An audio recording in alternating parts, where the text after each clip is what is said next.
Everything you need to know about finance is simple. You need to own assets that go up in value,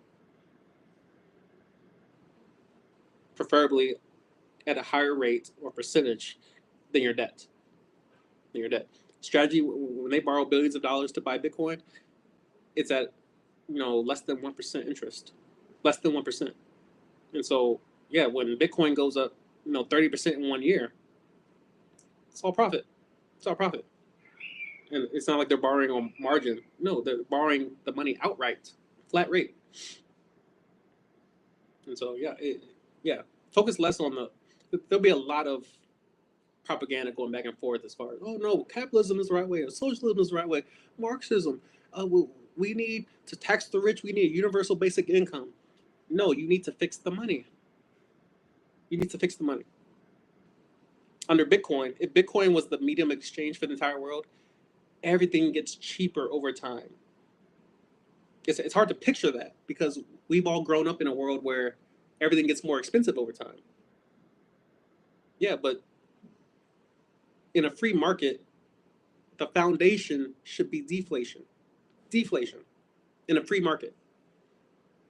Everything should be getting cheaper because if our technology is increasing by 2-3% every year, yeah, all the products, all the services that we consume should be becoming cheaper over time if our money was sound. But because our money's not sound, everything gets more expensive over time. That's what Bitcoin was designed to solve. So by no means, again, I'm not telling you to go buy Bitcoin and just think it'll solve all your problems. Like, it's not going to. It's not going to. You have to understand that, if anything, Bitcoin should be your savings account. Something that you buy and you never sell. You never sell. Not to buy batteries like I did, not to buy solar panels like I did, not to buy a bunch of copper wiring and like all these side projects like I did. That's not the purpose of Bitcoin. Bitcoin is a store of value. It's a store of value. Money you want to give to your kids, you put it in Bitcoin. College funds that you want to pay for later, assuming that you will need the money for college funds, what have you, you store it in Bitcoin. And it increases in value. As you will notice, and the more you study, the more you look into crypto, I'm not saying buy all cryptocurrencies, and by no means am I saying that all cryptocurrencies are the equivalent to Bitcoin. Bitcoin is a commodity. Bitcoin is a commodity. Just about everything else can be labeled as a security because there's actual counterparty risk associated. There's a team. There's a initial coin offering, ICO. And so yeah, the difference between a commodity and security, it's a big difference. It's a big difference. And that's not a mistake you want to make. And of course, you don't want to just be buying cryptocurrencies just because they're available. Dogecoin is a joke. Like it was a literal joke. Like, I'm not even trying to attack it. It was launched as a joke. And of course, it has value. It's protected by proof of work cryptography, just like Bitcoin is. But you want to invest in the winners. You want to invest in the winners. There are other GPU companies that sell GPUs just like Nvidia does. But GPU, you want to buy from the best. So instead of buying AMD, you would want to buy from Nvidia. Instead of buying from Intel, you would want to buy from Nvidia because they're the best. They're the first mover. They get the most investment, which means they have the best R&D, the research and development teams and what have you, and the best engineers typically. So yeah, you want to invest typically in the first movers, the winners.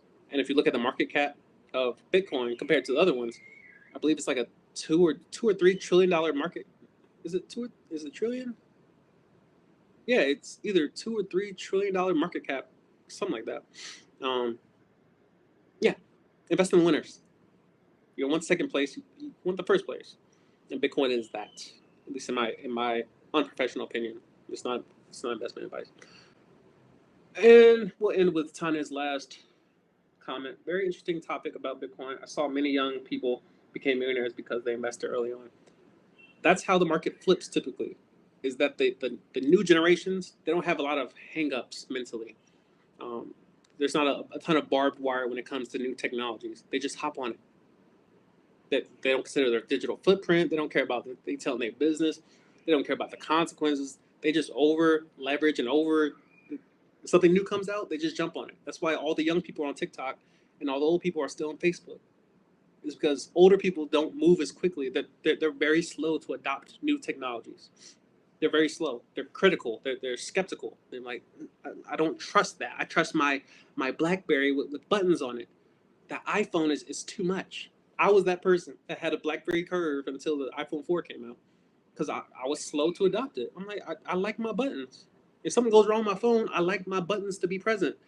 And then once I experienced the smartphone, I'm like, yo, why did I have a BlackBerry for so long? And then a lot of people with iPhones are now starting to wake up to the fact that, yeah, Androids are just so much better. So much better. You have way more options in terms of design. They're optimized. They have way more RAM. They're quicker. They're more responsive. They're faster. They're brighter. The screens are brighter. They have folding phones now, trifolds. Like, it's crazy. iPhones. I have two iPhones and a MacBook because they all talk to each other.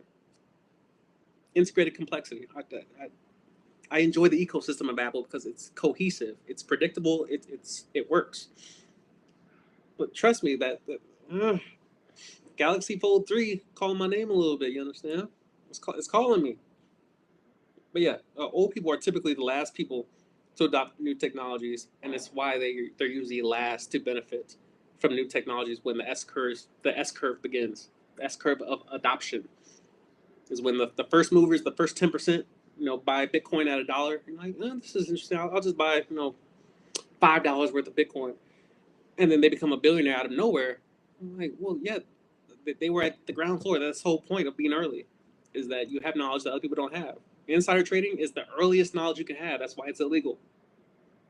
It's like you're not supposed to be acting on knowledge that no one else has access to. You knew from the founder, hey, when we launched the IPO, buy at 25. Just go ahead and buy 25. That's what a rug pull is that people are trying to get away with something.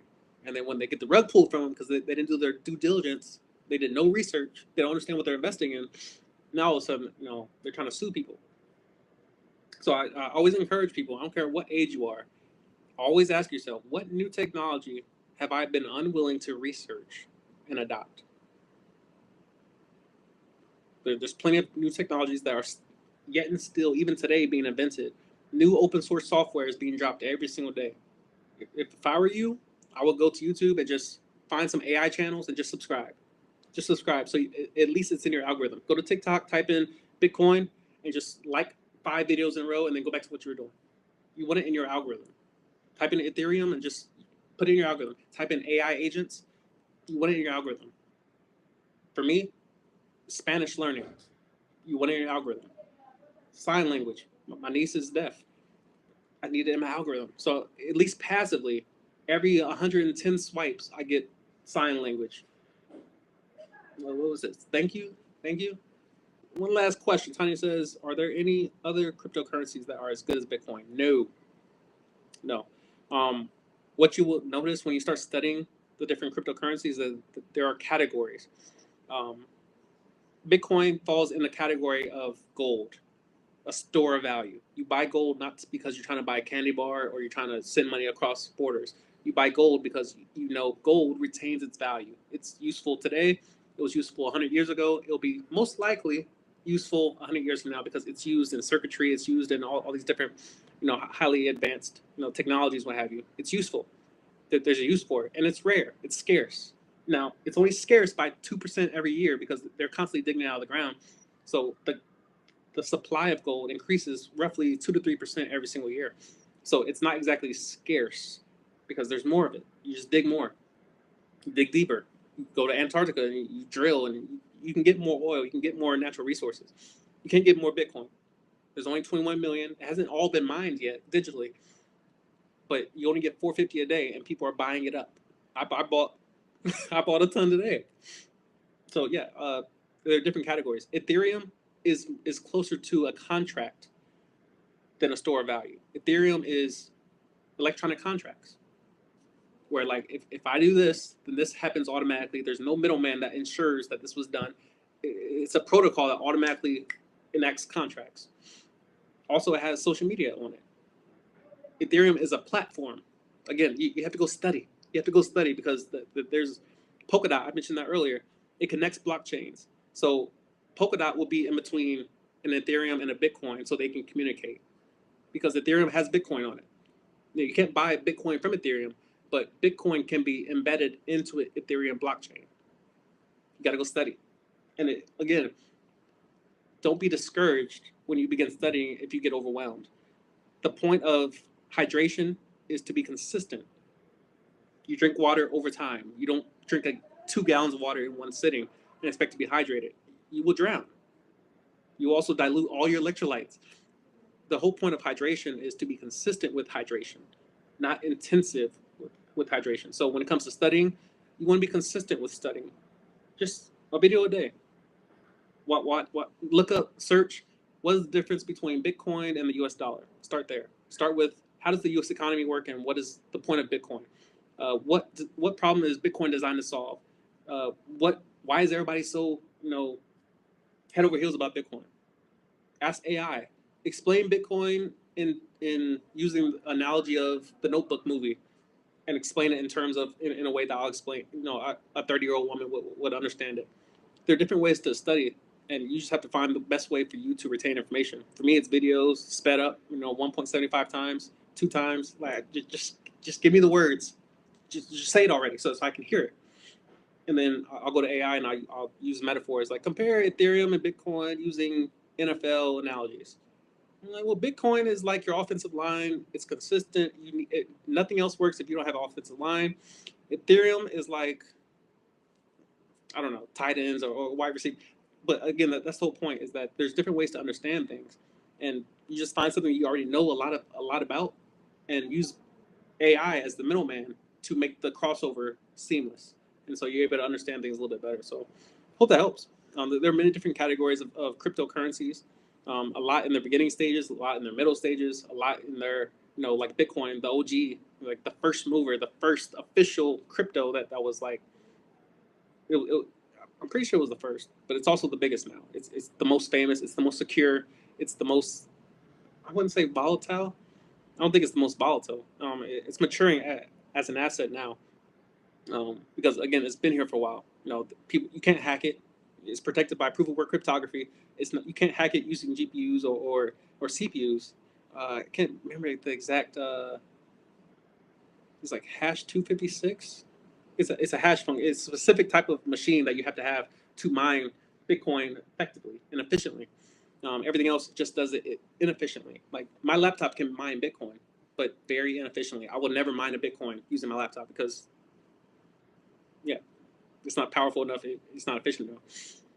So yeah, studying, it's a journey, and once you begin studying, you'll start accumulating, and it's just the small little terms. Oh, I remember that. I remember that, and then you'll just pick up. You start gathering little pieces of gravel of knowledge and wisdom, and you'll look up a year from now, and you've been studying an hour a day for an entire year, 365 hours of information. The Compound Effect, one of my favorite books.